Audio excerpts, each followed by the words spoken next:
Ito mga boss, gold accessories mga boss. Medyo mahal yung tunay na ginto ngayon, kaya ito muna. 3-in-1 to mga boss, 3-in-1. Ito, ganyan siya. May pendant, may necklace, may ano. Ganyan siya. Ganyan kalaki mga boss, di ba? Ang laki. Yun, ganyan siya. Parang 24 karat.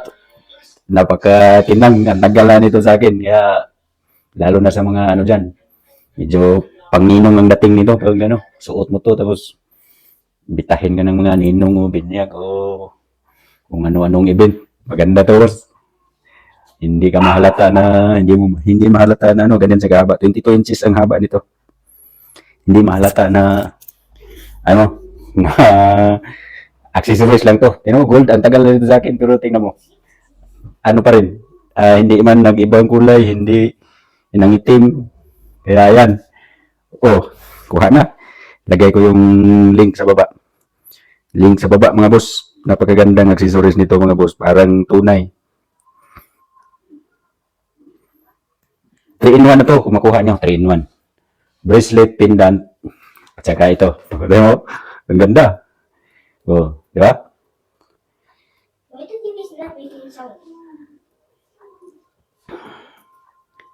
So, yun. Yung link, lagay ko na yung link sa baba mga boss ha. Ayan, may pendant, may ano.